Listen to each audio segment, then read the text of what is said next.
자, 오늘은 우리 제목 겸손의 위력은 크다라는 제목으로 말씀드리겠습니다.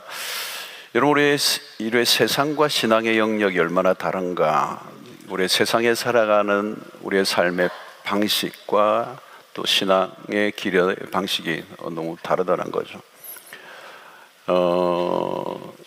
여러분, 이 세상 안에 거대하게 흐르는 정신 중에 하나가 뭐냐면 문화라고 그럴 수도 있고 정신이라고 할 수도 있고 태도로 갈 수도 있고 세계관이라고 말할 수도 있는데, 그게 뭐냐? 교만함이에요. 교만함. 이 세상의 모든 문화 안에는 뭐가 있어요? 교만이 있어. 교만. 뭐 문명 안에도 있고 문화 안에도 있고 종교 안에도 있고 모든 영역, 인간의 심성 안에도 있고, 그 안에 그건 뭐죠? 전부 다 높아지려고 하는 겁니다. 높아지려고. 바벨탑부터 보죠, 그죠? 바벨탑 같은데 높아지고자. 가인과 아벨도 마찬가지죠, 여러분. 하나님이 아벨의 제사를 받으시고 나니까 가인이, 그죠? 자기 동생과 비교하잖아. 더 높아지고자 하는 마음이 있는 거예요. 그래서 죽이는 거죠. 자기에게 피해를 입히는 것 같은 피해의식이 있으니까 죽여버리는 거예요. 그러니까 우리 이 사회 안에, 인간의 심리 안에, 관계 안에, 모든 문화 안에 뭐가 있느냐? 교만함이 있어요. 그래서 이 세상으로 가면 전부 다 인간의 자랑이 넘치고 있어. 그 자랑거리를 만들어내는 거죠. 그걸 성공이라고 얘기해요. 점점 자기를 더 포장하고, 뭐 이력서를 내거나 뭐 전부 다 포장이죠, 그죠? 많이 자기를 부풀리는 거예요. 그게 자아도취가 되고, 심하면 과대망상이 되고, 그죠? 강해 보여야 되는 거죠. 겸손해 보인다는 것은 세상에서는 원하지 않는 모습이죠. 겸손은 왠지 약해 보이잖아요. 허약해 보이는. 오늘 현대 문화 안에는 자만심이 가득해 있어요. 심지어 종교들 안에도 자만심이 가득해요. 우리가 믿는 신이 최고다, 이런 우쭐그림, 그죠? 우쭐그림. 우리의 문화 안에 이런 것들이, 이런 문화 속에서 살아가는 우리가 어떻게 살아야 될까? 그리스도인들이 성경에서 우리가 이제 답을 찾는 거죠. 오늘 본문에 보니까 젊은 자들아 이렇게 시작하죠. 젊은 자들아. 여기 젊은 자들은 1차적으로 나이가 젊은 사람, 그러나 아직 영적으로 자라가지 않은 단계에 있는 사람들에게도 적용될 수 있는 말씀입니다. 여러분, 젊다는 말은 뭐죠? 가능성이 많은 거죠. 굉장히 도전적이고 자신감이 넘칩니다. 그런데 여러분, 아는 것은 많지만 사실 지혜로움과 연결되어 있지는 않아요. 그죠? 경험을 하긴 했지만 아직 완전히 자신의 것으로 소화된 게 아니에요. 젊은 날에는. 모든 게 시험 중인 거죠. 그죠? 젊은 날에는 모든 게 시험 중인, 테스트 중에 있는 거예요. 내가 경험한 것이 완전하지 않아. 그죠? 그래서 베드로의 첫 마디가 뭐죠? 젊은 자들아 이와 같이 장로들에게 순종하고, 이렇게 얘기해요. 오베디언스, 순종을 얘기하는 거예요. 왜? 내가 아직 준비되지 않았다는 거죠. 그래서 이미 경험한 장로들에게 순종하라는 거예요. 그러니까 젊은 자들이 가장 요구되는 것 중에 하나는 뭐냐? 권위 아래에 있는 훈련이라는 거예요. 네. 그래서 첫 마디가 그게 뭐 권위 아래 훈련받는 게 막 순종이라는 거예요. 자, 세상에 가득한 이 지배의 원리는 뭐죠? 불순종입니다. 예스보다 노예요. 반항적인 문화. 그래서 세상 안으로 들어가면 전부 다 무슨 문화예요? 당자 문명입니다. 거스르는 문화예요. 자기의 길을 고집하는 거죠. 무조건 예스하면 바보 된다, 사기당한다, 이용당할 수 있다, 일단 노해라. 여러분, 사춘기 때 뭐죠? 부모의 말을 쉽게 받아들이기 어려워요. 일단 노해보는 거예요. 그죠? 그래야 나중에 예스할 걸, 뭐 이런. 순종이 축복이라는 것을 익히는 데는 시간이 많이 필요해요. 네. 다 그런 경험을 했거든요. 지금 어른도 사춘기 때는 부모에게 노할 때가 많은 거예요. 부모의 말들은 사실 삶을 통해서 경험한 것들이거든요. 근데 그게 나에게 안 받아들여지는 거예요. 너 내 말 들어야 되는데 안 들으면 고생해. 추운데 나가는데 긴 거 입어. 근데 딱 반팔 입고 나갔다 와서 콜록콜록 하잖아요. 여러분, 이게 노하는 게 뭐예요? 이게 원죄로부터 온 겁니다. 원죄로부터 온 거예요. 우리 안에 불순종의 칩이 들어있는 거예요. 에덴에서부터 인류의 유전자 안에 불순종에 들어있는 거예요.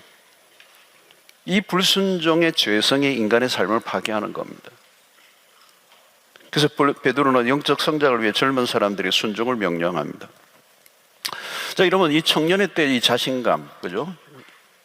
이 자신감이 넘치니까 남의 말을 잘 안 들으려고 하는 거예요. 그리고 내가 가진 지식이나 경험을 절대화하는 겁니다. 자, 여러분, 우리가 신앙의 입문 과정에서 제일 첫 번째 있어야 될 통과의 과목이 뭐냐면 순종입니다. 우리 많이 들어죠, 그죠? 이 순종은 자동차로 말하면 시동을 거는 것과 똑같아요. 시동이 안 걸리면 뭐 1단, 2단, 3단 넣어야 아무 소용없어요. 순종이 신앙의 길의 첫 번째 관문입니다.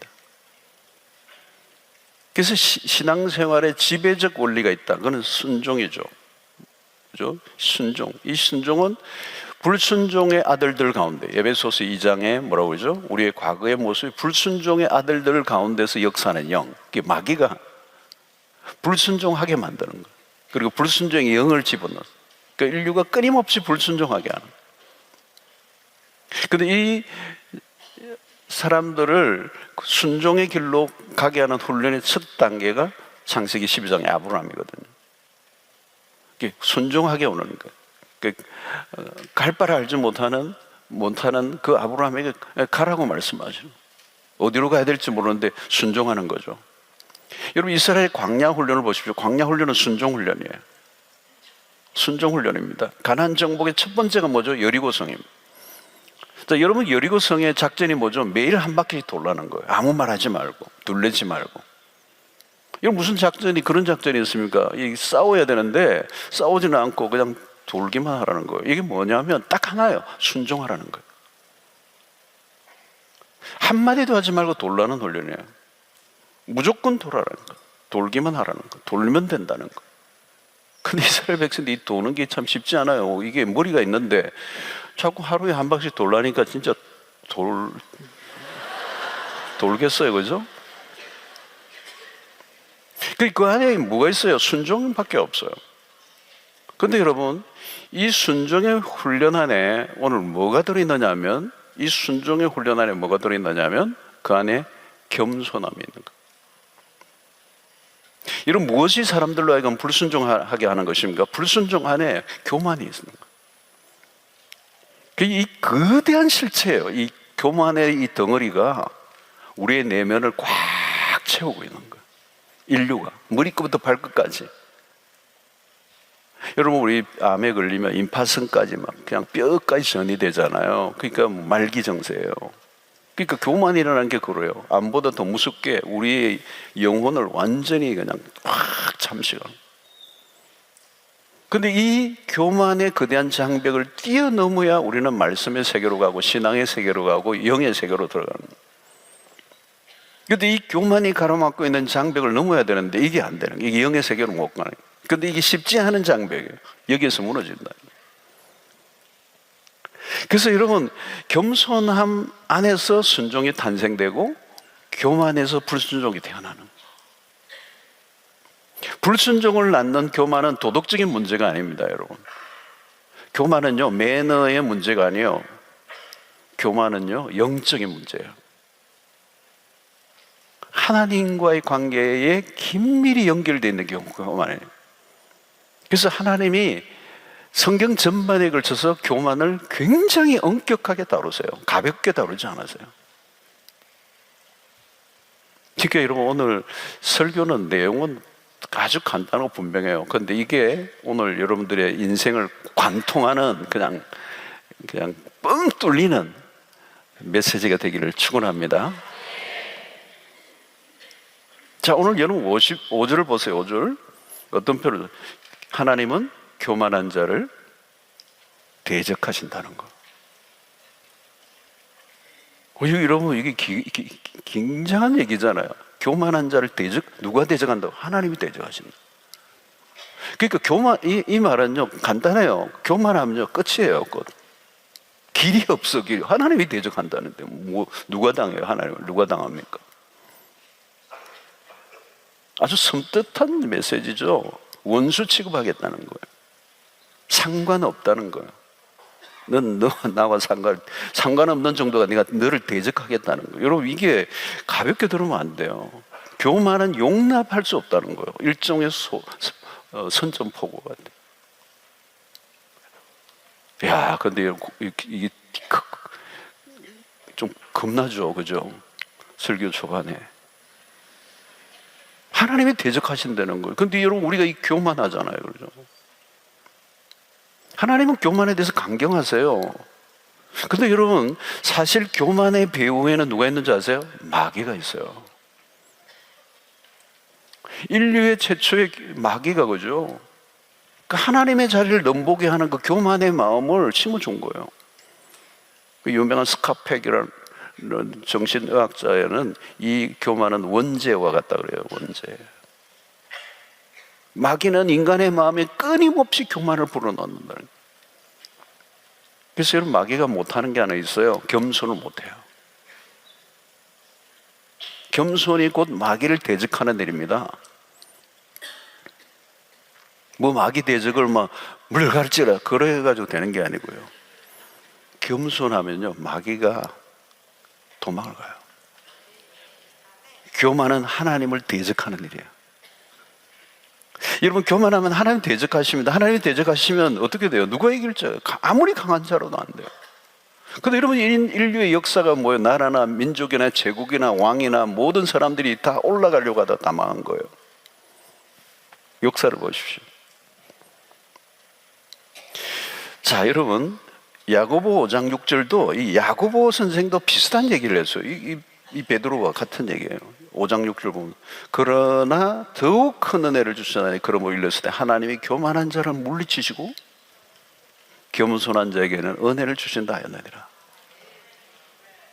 야고보 선생도 똑같은 얘기를 했어요.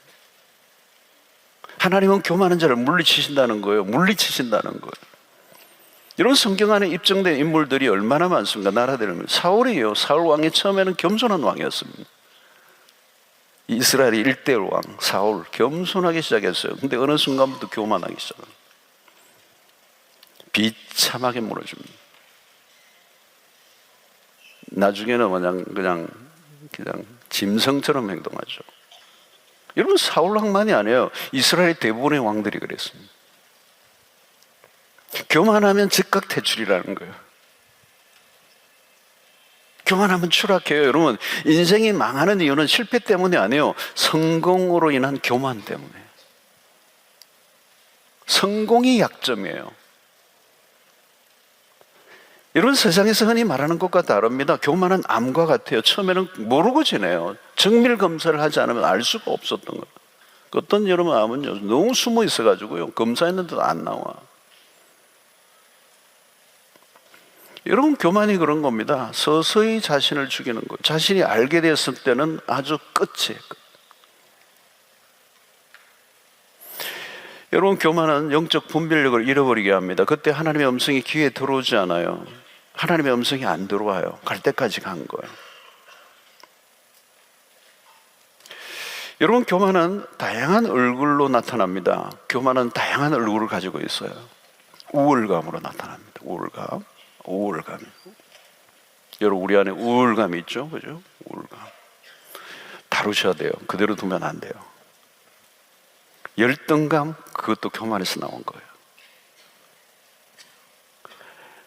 거역, 불순종, 인정욕구, 자랑, 불평, 자기 합리화, 이 다 교만에서 나온 거예요. 그러니까 어떻게 보면 모든 죄의 뿌리가 교만입니다. 문제는 교만은 깊은 내면 안에서 일어나는 거예요. 스스로 알아차리지 못하는 것입니다. 여러분, 교만이 가지는 특성이에요. 교만하면 내가 나를 못 본다는 겁니다. 교만은 무지를 다하여 자신에 대해서 눈이 가려져 버립니다. 이 자신에게 펼쳐진 현실에 착각을 일으키는 겁니다. 현실을 정확하게 파악을 못해요. 그러니까 교만하면 판단과 분별력이 약화되는 것입니다.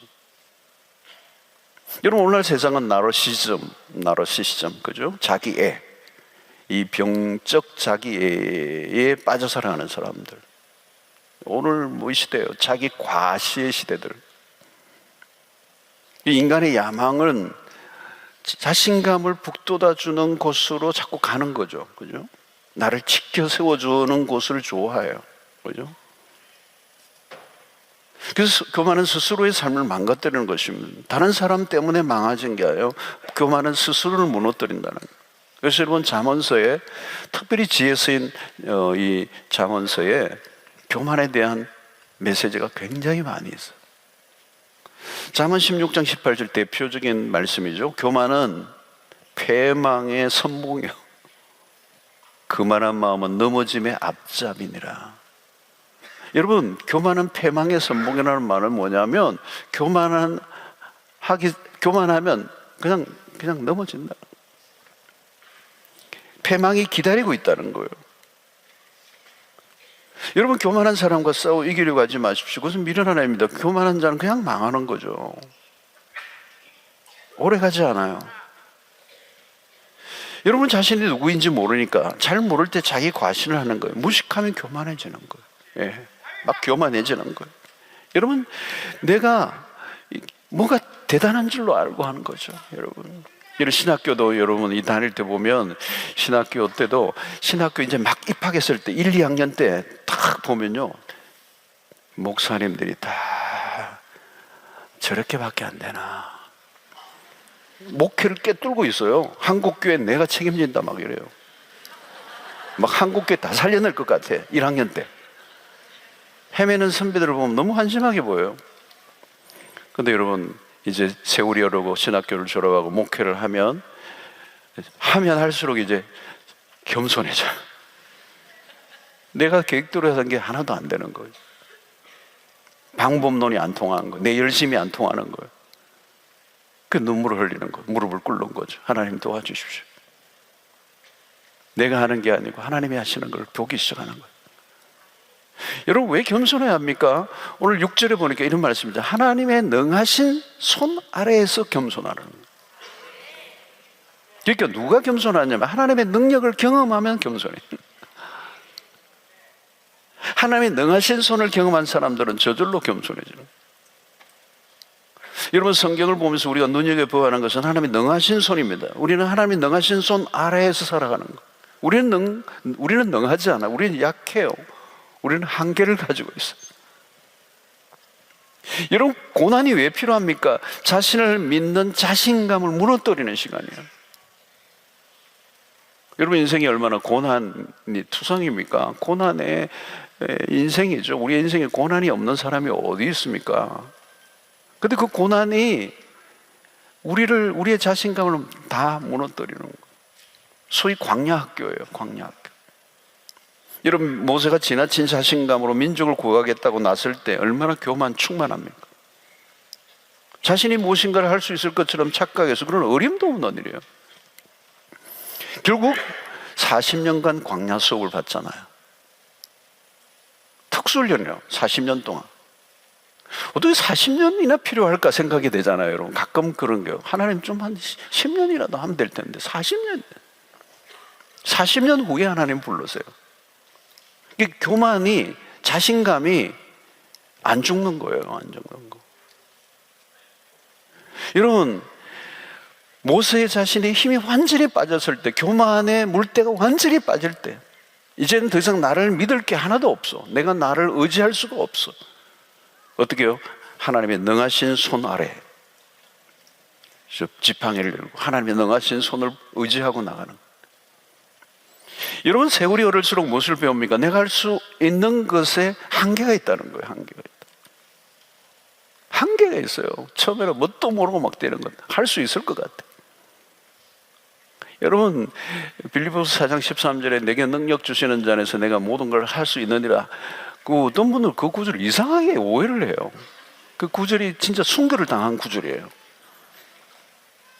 그것은 할 수 있다는 걸 가르치는 게 아니에요, 여러분. I can do more. 여러분, 내게 능력 주시는 자 안에서 요거를 빼버려. 내게 능력 주시는 자 안에서 이걸 갈로 처리를 해. 그리고 뒤에만 하는 거. 내가 모든 것을 할 수 있습니다. 뭘 할 수 있어요, 여러분? 할 수 없어요. 오직 내게 능력 주시는 자의 능력 안에서 할 수 있는.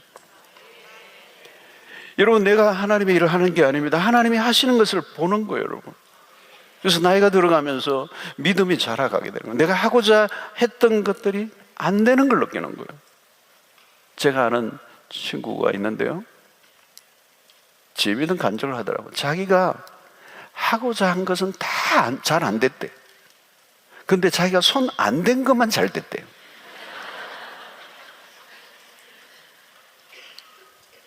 자기가 손을 안 대고 간섭 안 한 게 잘 됐더라는 거예요. 참 그 의미 있는 거예요, 여러분. 손 댄 건 다 망가졌다. 여러분, 자녀들도 한번 해보세요.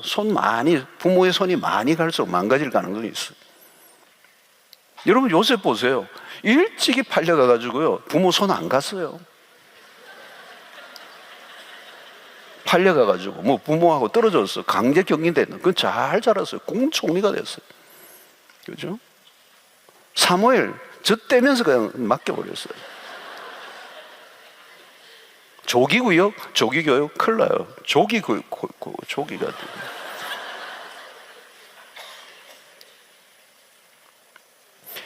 여러분, 세상은 내 마음대로 돌아가는 게 아니에요. 하나님의 마음대로 돌아가요. 여러분, 이걸 언제쯤 느끼느냐면 진짜 나이가 한 40쯤 넘으면서 어느 정도 눈치를 채요. 내 마음대로 세상이 안 된다 하는 걸 인식하기 시작하는 거예요. 진짜 안 되는 거예요. 조금씩 겸손을 배우는 거죠. 50이 넘으면 많이 안 되네. 내 마음대로 안 되는 정도가 아니라 전혀 안 돼. 근데 50이 넘었는데도 나의 사전에 불가능이 없다. 약간 병원에 가보셔야 돼요. 정신감정을 해봐야 돼요. 뭘 착각하고 있는 거예요. 내가 뭘 할 수 있다고 생각해요. 그러니까 큰 소리 치던 게 자꾸 줄어요. 그게 믿음의 세계로 가는 거예요. 자기 자신을 알아가는 거잖아요. 자기 자신을 알아가는 거예요. 겸손이라는, 여러분, 자기 자신을 알아가는 거예요. 자기 자신에 대해서 솔직해지는 거예요. 누가 막 자기를 막 깎아내린다고 화를 내는 분들이 계세요. 그럴 이유가 없어요. 그분이 깎아내린 것보다 훨씬 더 내가 더 깎아야 될 사람인 걸 내가 아는 사람은 누가 나를 욕해도 화가 안 나요. 저 사람 되게 모르네. 내가 훨씬 더 문제가 많은데 좀 알려줄까 말까. 왜 막 화내는 사람은 지금 자기 인식이 안 된다는 거예요. 그죠? 자, 여러분, 오늘 오십시오. 겸손을 붙들고 살면 주어지는, 여기 뭐라고 했어요? 겸손한 자에게 뭐를 주신다고요? 은혜를 주시느니라.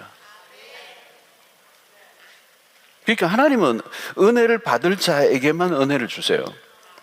그러니까 하나님의 은혜를 받는 그릇이 뭐냐? 겸손이라는 거예요. 교만의 그릇에는 담길 은혜가 없어요. 안 담겨요.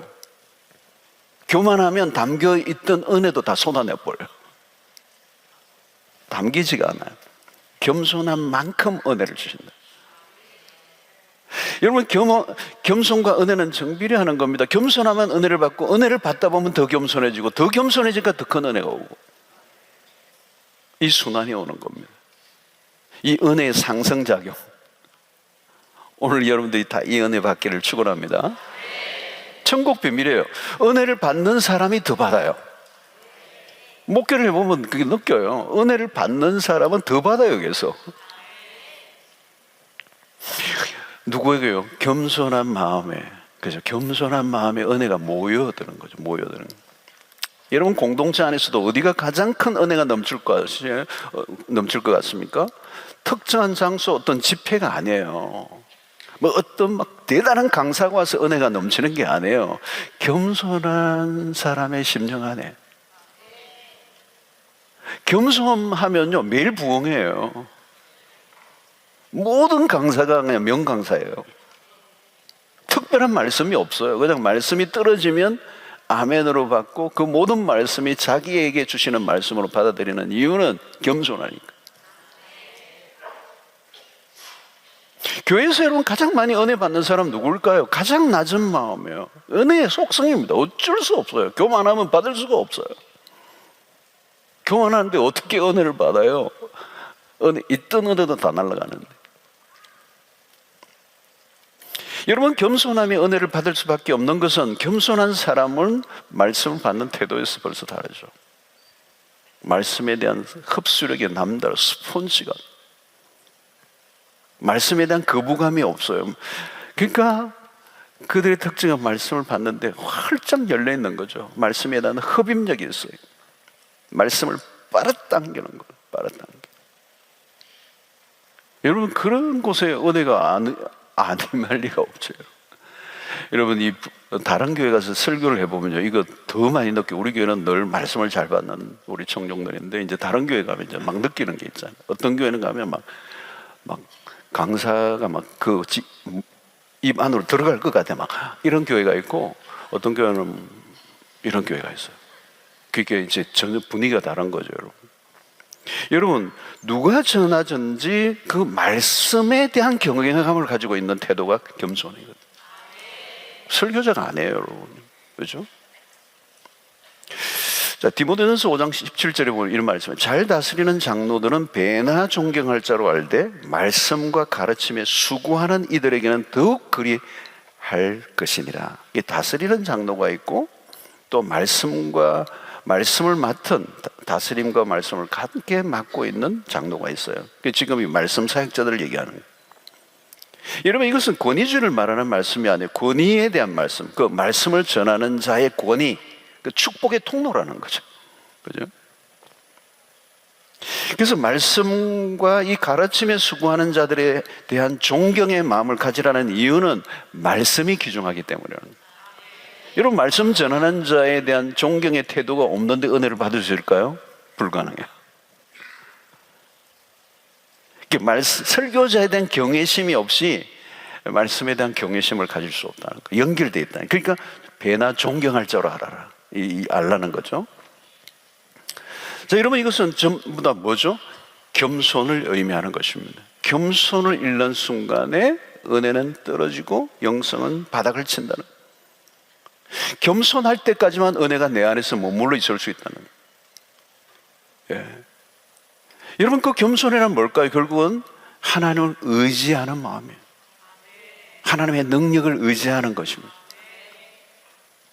그때 어떤 일이 난다고요? 오늘 9절에 때가 되면 높이시리라 그랬어요. 자, 여러분, 내가 나를 높이려고 하면 안 됩니다. 내가 높아지고 싶다고 높아지는 게 아니에요. 그건 우리의 영역이 아닙니다. 높아지고 낮아지고 이게 우리의 영역이 아니에요. 이 정도만 하면 나를 높여주겠지, 그런 생각하면 안 돼요.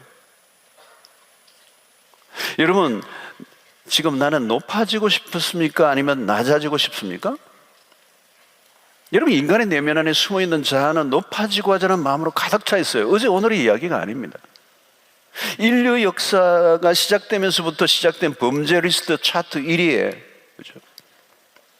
높아지는, 인간사의 어느 공동체나 전쟁을 치르는 이유는 어디예요? 이 마귀의 전술이에요. 인간의 마음을 교만하게 선동하고 조작하고 유혹하는 것입니다. 여러분, 낮아지고 높아지는 것은 인간의 영역에서 이루어지는 게 아닙니다. 하나님의 소관이에요. 하나님은 겸손한 자를 높이신다. 이게 공식 중에 공식이에요. 하나님은 겸손한 자를 사용하십니다. 왜 나를 쓰시지 않는가 의문이 드십니까? 나는 잘 준비되어 있는데 왜 안 쓰시지? 질문해 보세요. 나는 겸손한가를 물으셔야 돼요. 여러분, 우리가 스스로 겸손해지기 어려워요. 그래서 하나님은 겸손의 훈련을 시키셔요. 그 훈련이 뭐죠? 광야의 훈련입니다. 철저히 낮추시고 내가 나를 잊어버리는, 주장하고 싶은 것도 없어지고 강한 척 했던 게 다 없어져 버리는. 여러분, 우리는 겸손을 결코 좋아하지 않습니다. 겸손은 하찮은 것으로 여겨요. 겸손하면 비굴하다는 것으로 취급당할 때가 많아요. 겸손한 사람을 천하고 약하다고 생각합니다. 내가 겸손해지는 순간 사람들로부터 나는 무시를 당할 거야. 그래서 우리는 겸손을 갈망하지 않아요. 겸손을 추락으로, 실패로 여기는 것입니다. 그래서 우리도 모르게 겸손이 좋다는 얘기는 하지만 우리의 내면 깊숙한 곳에서는 겸손을 무시하는 거죠. 겸손을 거부하는 것입니다. 겸손은 우리의 관심 분야가 아니에요. 여러분, 신앙생활 하는 우리조차도 말로는 겸손을 얘기하지만 실제로는 겸손이 그렇게 우리가 불편한 거예요. 우리가 환장하지 않아. 우리의 관심 분야가 아니야. 겸손을 좀 사이드로 자꾸 밀어넣고 싶은 거예요. 그런데 여러분, 그리스도인이라면 겸손은 최고의 덕목입니다. 우리의 삶에 적극적으로 겸손을 가지고 와야 돼요. 뒤로 밀리면 안 돼요. 부수적인 주제로 다루면 안 돼요. 매우 적극적으로 겸손하려고 해야 돼요. 겸손을 놓치면 안 돼요. 중심 덕목이에요. 겸손은 한없이 중요한 덕목이에요. 그리스도인이라면 겸손해야 된다. 이 겸손으로부터 모든 게 흘러나오기 때문에. 겸손을 잃어버리면 많은 걸 잃어버려요. 겸손을 통하여 교만을 무너뜨려야 하나님의 축복의 물구가 터지는 거예요. 그럼 오늘 6절에 겸손하라, 때가 되면 너희를 높이시리라. 누가 높이신다는 거예요? 하나님이에요. 여러분. 내가 높아지려고 해서 높아지는 게 아니에요. 그러니까 높아지고 낮아지는 모든 주도권은 하나님이 쥐고 계신다. 이것에 대한 분명한 확신을 가지고 있어요. 그래서 여러분, 하나님이 하신다는 데에 대한 믿음을 가지고 있으면 평안해요. 뭐 내가 올라가든 내려가든 상관없어요. 다른 사람과 비교할 필요도 없어. 압박감에 시달릴 필요도 없어. 불안해할 필요도 없어.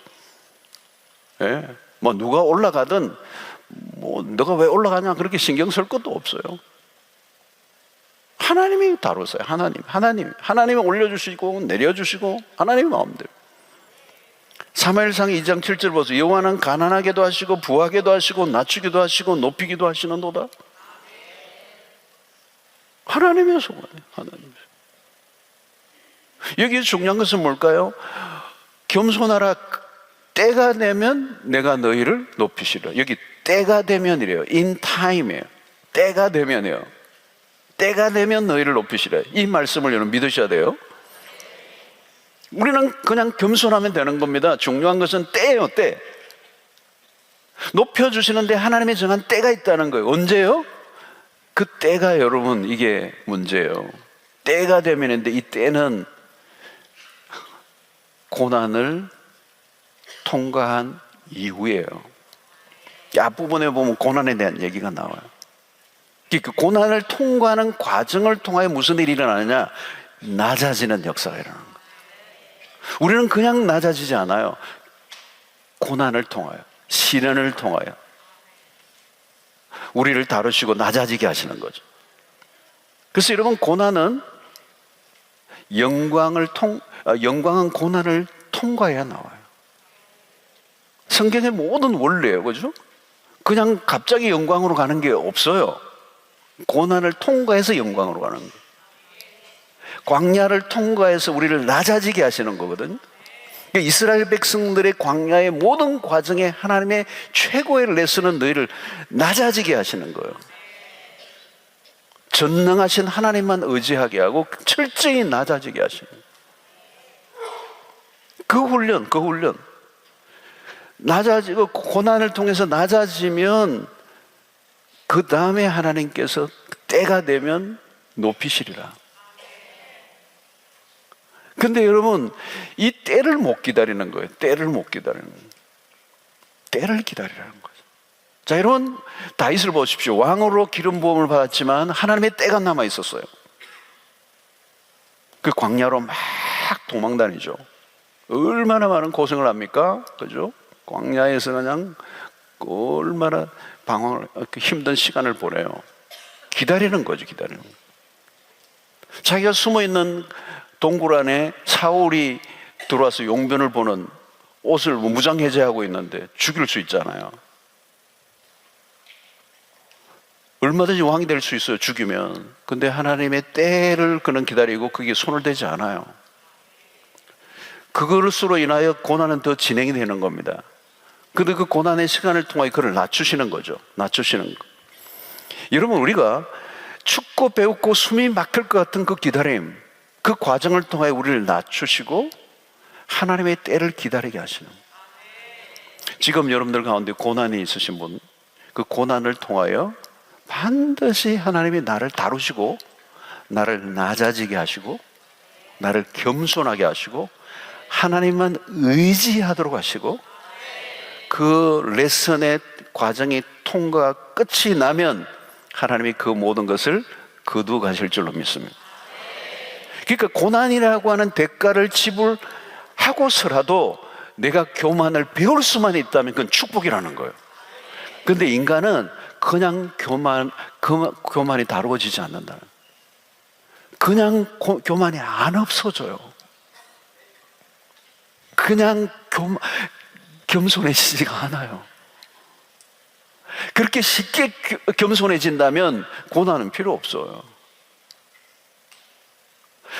나 진짜 고난 당한 적이 없는데 난 겸손해졌다. 그런 분은 다시 한번 확인해 보세요.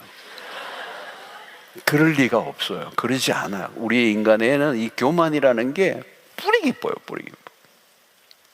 고난을 통과하고서도요, 좀 세월이 지나면 또 와요. 교만이 또 와요. 교만이 굉장히 회복력이 빨라요. 부흥회하고 뭐 하루도 안 가요. 특세하고 하루도 안 간다니까. 나가면서 그냥 변해버려요. 우리가 얼마나 교만 충만한지 몰라요.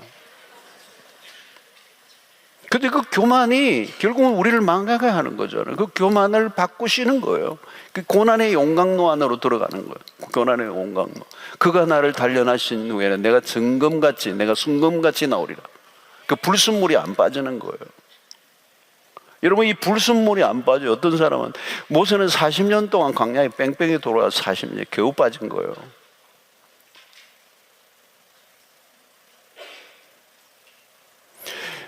겸손해야 하나님을 신뢰하잖아요. 하나님만 의지하는 거. 여러분, 하나님만 의지하는 이게 훈련이 안 돼요, 우리가. 그래서 여러분, 가장 위험한 게 뭐죠? 너무 이른 나이에 성공하는 거예요. 절대 부러워하지 마세요. 이른 나이에 성공하는 거. 사람들은 빠른 성공을 원하잖아요. 남보다 더 빨리 성공하는 걸 원해요. 그렇죠?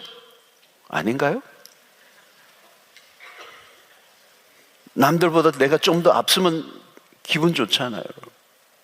저 친구들 훨씬 빠르게 성공했어. 빠르게 올라갔어. 뒤지지 않으려고 하는 거. 누구나 더 빨리 정상에 올라가려고 그래요. 그래서 막 최연소 뭐 이러면 막 그냥 신문에 막 나잖아요. 근데 여러분, 그게 얼마나 위험한 일인지 몰라요. 위험해요, 위험해.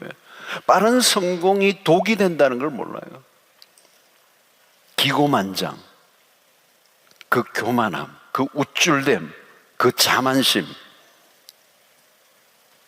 그 하나님 없어도 될 것 같은 그 충만함. 여러분, 이스라엘 초대왕 사울이 그랬어요, 여러분. 너무 빠른 성공을 한 거예요. 결국 사고를 치고 말죠. 고난 때문에 사고사를 당해요. 너무 이런 성공을 자랑하지 마세요. 때가 되면이라는 이 단어를 놓치지 마세요. 때가 되면. 이 때가 하나님의 때가 되는 거죠. 하나님의 때에 관심을 가져는, 그때 하나님이 역사하십니다. 그럼 우리가 해야 할 일은 뭘까요? 주님의 역설의 길을 기울여. 정반대라는 거예요. 이 성경이 가르치는 이 패러독스. 올라가는 길은 내려가는 길이라고 생각하세요. 지금 막 올라가고 있어. 그럼 내려가고 있다고 생각하세요. 위험한 길로. 강해지려면 약해지셔야 돼요. 살고자 하면 죽어야 돼요. 외우세요. 계속 외우고 계속 선포하세요. 여러분, 예수님의 제자들은 주님께서 십자가를 향해 가까이 가실수록 자신들의 마음이 조급해진 거예요. 요즘 요한복음도 보면 있지만 예수님이 지금 십자가에 바로 목전에 두는데 지금 제자들은 오른편 왼편을 가지고 서로 굉장히 긴장 관계가 있거든요. 마음이 조급해진 거예요. 누가 오른쪽에 있을 거냐, 누가 예수님의 왼편에 있을 거냐, 예수님이 메시아가 되고 정치적인 힘을 가지면 누가 한 자리 할 거냐는 거예요. 권력 암투를 하고 있는 거죠. 누가 높아질 것이냐. 근데 주님은 전혀 알 듯 모를 듯한 얘기를 하시는 거죠. 높아지고 하는 사람은 낮아져야 되고 낮아지는 사람은 높아져야 돼요. 이게 무슨 소리인가 모르겠는 거죠. 암호 같아, 암호. 그 역설이에요, 역설. 이 세상의 원리와는 전혀 반대 얘기를 하시니까, 거꾸로 얘기하시니까. 여러분, 사람들은 내가 낮아지면 죽는 줄 압니다. 아닙니다. 반대입니다. 그러니까 우리가 이 세상에서 들었던 많은 이야기들을 거꾸로 듣는 훈련을 해야 돼요. 반대의 원리, 역설의 원리. 그 제자들은 늘 자리 때문에 긴장 관계 속에 있었던 거거든요. 늘 서열이 중요해요. 얼마나 피곤해요, 여러분. 그죠? 억지로 낮아진, 비굴하게 엎드리고 있는 게 아니고 내가 낮아짐을 선택하는 자리에 주님이 찾아오시는 거거든요. 나를 낮춘 자리보다 안전한 곳이 없어요. 내가 높아지고자 하는 자리보다 위험한 곳이 없어요. 그것은 격전지입니다. 여러분, 왜 세상이 이렇게 격전지예요? 왜 이렇게 막 살벌해요, 여러분? 전부 다 높아지고자 하니까. 높아지고자 하는 사람들이 모인 곳에 여러분 들어가 보세요. 전쟁터지, 여러분. 직장이든 어디든 전쟁터지. 여러분, 우리가 충성도 하고 헌신도 하지만 마음을 늘 점검해야 돼요. 내 안에 어떤 죄성이 들끓고 있는지를 보아야 돼요. 하나님이 우리를 높이셔야 돼요. 빌립보서 2장을 보십시오. 2장 6절로 10절. 이건 진짜 우리의 복음의 중심을 얘기하는 거잖아요. 여러분 잘 아는 우리 빌립보서 2장 6절로 11절이에요. 우리 6절부터 11절까지 같이 한번 읽어봅시다. 시작. 그는 근본 하나님의 본체시나 하나님과 동등됨을 취할 것으로 여기지 아니하시고 오히려 자기를 비워 종의 형체를 가지사 사람들과 같이 되셨고 사람의 모양으로 나타나서 자기를 낮추시고 죽기까지 복종하셨으니 곧 십자가에 죽으시니 이름으로 하나님이 그를 지극히 높여 모든 이름 위에 뛰어난 이름을 주사 하늘에 있는 자들과 땅에 있는 자들과 땅 아래에 있는 자들로 모든 무릎을 예수 이름에 꿇게 하시고 모든 입으로 예수 그리스도를 주라 하시나요 하나님 아버지께 영광을 돌리게 하셨느니라. 아멘. 그러니까 그리스도가 이 세상에 오신 모습이에요. 하나님의 본체시고 하나님과 동등되신 분인데 동등됨을 취할 것을 여기지 않아요. 오히려 자기를 비워 종의 형체를 가지시고 사람들과 같이 있고 사람의 모양으로 나타나시고. 여러분, 하나님이 그냥 사람으로 오시는 것도 그런데 그냥 사람으로 오신 게 아기로 오신 거. 그냥 아기로 오신 게 아니라 그 동정녀의 몸을 빌어서 그 작은 난자 세포로 오죠. 오신 거예요. 가장 착상됐을 때는 그 베이비가 착상될 때는 얼마나 작아요. 이 온 우주 만물을 창조하신 그 하나님이 그렇게 낮아지신 거. 조그마한 세포 눈에 띄지도 않아요. 또 태어났을 때는 또 어디에요, 여러분? 마구간. 어디 태어나실 데가 없어서 그래. 그분을 받아들일 곳이 없어요. 마구간에서 태어나. 그죠? 아무도 그를 반겨주지 않는 연약하기 그지없는 낮아질 대로 낮아집니다. 그래서 나중에는 어떻게 해요? 십자가의 죄인으로 그죠? 여러분, 거기에서 무슨 높아지고자 하는 형체를 찾아볼 길이 없어요. 우리가 믿는 그리스도가 그분에게서 어떤 세상의 화려함과 영광이 보이지 않아요. 그죠? 낮아질 대로 더 이상 내려갈 곳이요. 나중에 뭐요? 십자가에 죽으시고 무덤까지 내려가시죠. 그게 복음이고 십자가고 그리스도고 우리가 믿는, 우리가 따라가야 할 길.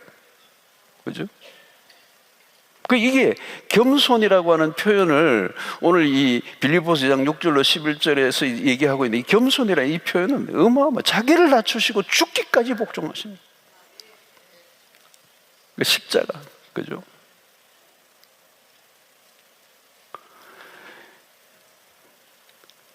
그러니까 겸손이라는 말의 표현을 우리가 사실 어떻게 우리가 우리에게 참 겸손의 표현을 쓴다는 게 그건 너무 안 맞는 거예요. 그리스도의 이 겸손을 자기 비하를 우리가 본다면 그죠? 근데 여러분 오늘 이 6절로 11절의 말씀은 죽기까지 복종하셨고 십자가에 죽으심으로 이름으로 하나님이 그를 지극히 높여 모든 이름 위에 뛰어난 이름을 주사 그죠? 모든 만물이 그분의 이름 앞에 무릎 꿇게 하시고 모든 입으로 예수 그리스도를 주라 신하며 하나님께 영광을 돌리기, 이 위대한 반전, 때가 되면 높이시리라. 여러분, 하나님이 높여주시는 자를 다른 사람이 흔들 수 없습니다. 자기가 올라간 사람은 늘 불안해요. 밑에서 흔드는 사람이 한두 명이 아니에요. 여러분, 평안 날이 없죠. 그러나 여러분, 겸손한 자는 복됩니다. 하나님이 복을 주십니다. 겸손한 사람 주변에 사람들이 몰려요. 사람들은 겸손한 사람을 좋아해요. 여러분, 관계가 뒤틀리는 건요, 다 교만해서 그래요. 겸손해 보세요. 사람이 붙어요. 그냥. 교만한 사람을 누가 좋아하겠어요, 여러분? 누가 좋아하겠어요?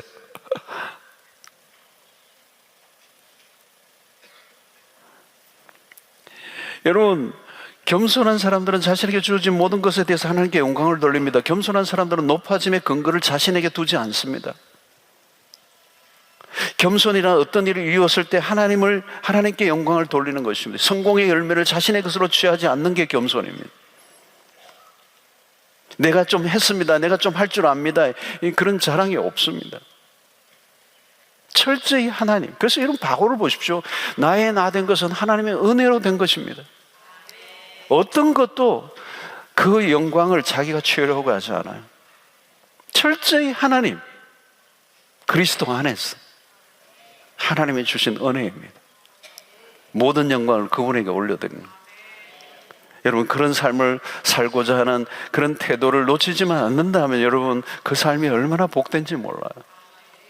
근데 여러분은, 우리는 하나님이 주신 은혜에 도취되고 어느 순간부터 그것이 나로 인하여 주어진 것이라고 믿고 자기의 자랑과 자기의 존재를 드러내려고 할 때, 여러분, 우리가 얼마나 자랑하는 게 있는가요, 여러분?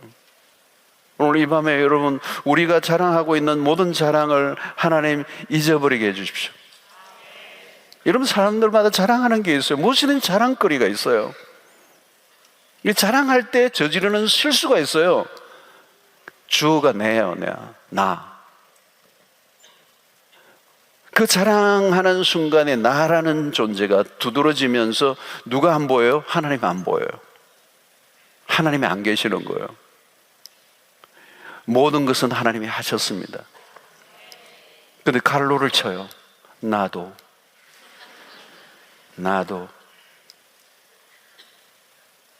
여러분, 자세히 보십시오. 어떤 일이든 이루어지는 과정을 보세요. 하나님이 하셔야 합니다.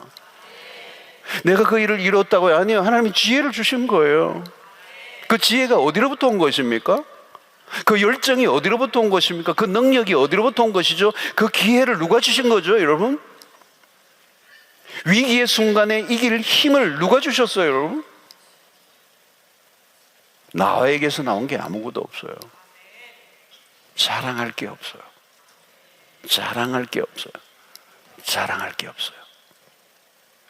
여러분, 이 밤에 여러분들의 입술에서 그런 고백이, 바울과 같은 고백이 있게 되기를 바랍니다. 나의 나 된 것은 하나님의 은혜입니다. 여러분, 이것은 입에 발린 소리가 아니고 인사치레가 아니고 정말 진심된 고백을 하셔야 돼요.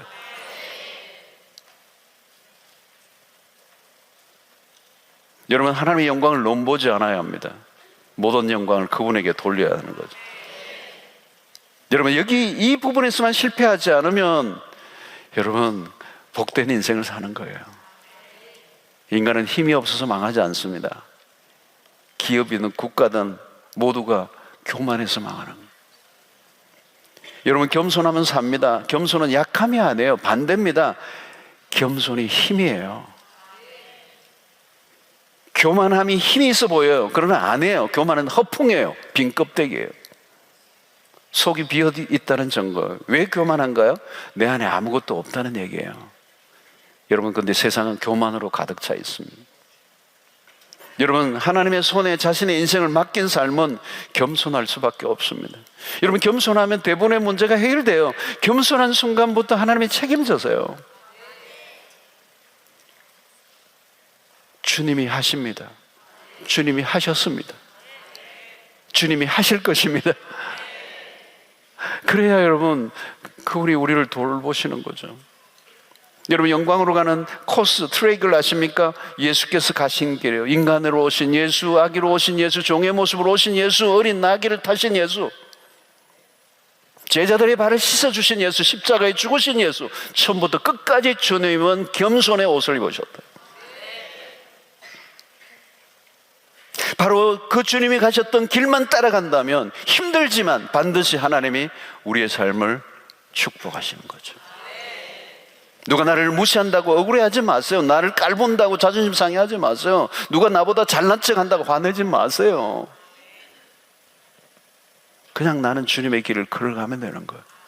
주님이 나에게 보여주신 그 길이 겸손의 길이기 때문에. 겸손하세요. 그러면 순종을 할 수 있는 거죠. 그것에 하나님의 약속하는 성경에 나오는 모든 축복이 거기에 몰려든다는 거예요. 교만이 우리의 모든 축복을 가로막고 있기 때문에,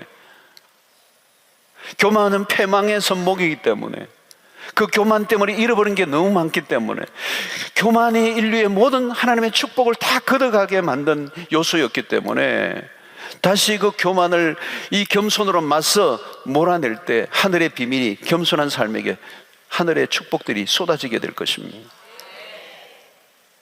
겸손한 만큼 삶이 풍성해지는 것. 누가 여러분 진정으로 겸손할 수 있습니까? 그리스도의 십자가의 도를 붙잡는 사람, 주님이 그 걸어가신 그 길을 놓치지 않고 그 길을 따라가고자 하는 사람들. 여러분, 가장 강력한 삶은 겸손의 길을 선택한 사람이, 가장 견고한 삶은 여러분 이 겸손의 길을 갖고 있는 사람이죠. 여러분, 더 높아지려고 하고 더 강한 자로 보이려고 하는 이유는 내면이 불안하기 때문입니다. 사람들로부터 지지를 받고 환호를 기대하는 이유는 자신의 현재가 불안하기 때문에.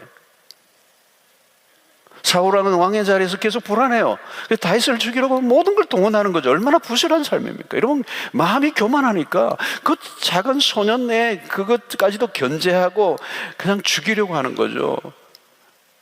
사울은 천천히로, 다윗은 만만히로다라고 하는 여인의 소리에 그가 미쳐버리는 거죠. 여러분, 인생이 쉽게 무너져요. 이렇게 쉽게 무너져요. 교만하니까요, 쉽게 무너져요. 그가 겸손했더라면, 여러분, 다윗을 세워줬더라면, 그죠? 그도 살고 다윗도 살고, 그죠? 때가 되면 다 되죠. 교만한 자는 떨어질 것에 대한 두려움으로 밤을 새는 거죠. 그러나 여러분, 겸손한 자는 평안한 거예요. 여러분, 평안한 거예요. 겸손한 사람들은 주변의 사람이 잘 되는 걸 기뻐합니다. 여러분, 자기 자랑을 하지 않습니다. 다른 사람을 지배하려고 하지 않습니다. 자신을 돋보이게 하려고 다른 사람을 뭉개뜨리지 않습니다. 다른 사람의 약점과 부족을 채워주려고 애를 쓰는 것입니다. 그게 겸손이에요. 여러분, 오늘날 세상은 불안 사회입니다. 불안한 이유 중에 하나가 교만입니다. 여러분, 교만하면 불안하게 돼 있어요. 누가 더 올라가는가, 자기도 끊임없이 올라가려고 하고. 왜 사람들이 오늘날 삶의 갈등이 일어나고 불화가 일어납니까? 삶의 고통이 어디로부터 오는 것입니까, 여러분? 이 모든 것 원인은 교만이에요. 이것을 치유하는 길이 겸손이라는 거예요. 어떻게 해야 되죠? 우리는 그리스도가 걸어가신 그 길을 따라가는 것입니다. 그 답은 겸손이에요. 우리는 계속 겸손을 배워야 돼요. 그리고 겸손을 구체적으로 실천하면서 살아가는 거예요. 최고의 레슨은 겸손이라는 이 과목 안에 모든 비밀이 다 들어있다. 여러분, 우리가 겸손을 실천할 때 하나님께서 우리의 삶에 어떤 일을 행하실지 기대해 보세요. 우리가 상상하는 것보다 더 놀라운 일을 하나님이 행하실 거예요. 우리의 노력과 열심을 넘어선 역사들을 일으키실 것입니다. 우리가 하나님을 의지하고 그분을 신뢰하며 나아갈 때 주님이 주시는 은혜가 얼마나 큰지 몰라요. 여러분, 높아지려고 하지 마세요. 낮아지려고 하세요. 계속 겸손을 유지하십시오. 일평생 겸손을 배워가십시오. 여러분, 겸손을 강구하지 마세요. 앤드류 모레이라고 하는 분이 지은 책이 하나 있는데요, 겸손이라는 책이에요. 강추. 놀랍게도 이 책은 얇아요. 두껍지 않아요. 비싸지도 않아요. 오래된 책이에요. 그런데 앤드류 모레이의 겸손, 기가 막힌 책이에요. 순종이라는 책도 비슷한 두께로 나왔는데 그것도 좋아요. 그런데 이 겸손을 읽어보셔야 돼요. 모든 결함과 모든 실패의 원인은 우리가 겸손하지 못한대요. 겸손은 많은 덕 중에 하나가 아니에요. 모든 덕의 뿌리예요. 겸손을 붙들고 살아가 보세요. 최고의 훈련은 겸손이에요. 여러분, 섬길 일이 있으면요, 섬기세요. 우리가 할 곳은, 우리가 있어야 될 곳은 낮은 곳, 섬기는 곳이에요. 섬김을 살다 보면 내면에 섬김이 점점 자라요. 여러분, 섬김을 계속 하다 보면요, 그 섬김이 외적 행동만 되는 게 아니라 행동을, 섬기는 일을 계속 하다 보면 그 섬김의 내 내면의 섬김이 자라는 거예요. 섬김의 그 태도가 자라가야 돼요. 섬김의 나무가 자라듯이. 그럼 거기에 놀라운 열매들이 맺히게 된다는 거. 모든 축복의 열매가 거기에 맺히는 거예요. 여러분, 계속 겸손하라면 그리스도에게 초점을 맞춰야 됩니다. 나도 모르게 교만이 찾아오기 때문에 그때마다 그리스도를 바라보는 거예요. 성도 여러분, 겸손해야 은혜를 받습니다. 하나님의 은혜를 받은 증거가 뭐죠? 겸손함으로 드러나는 거예요.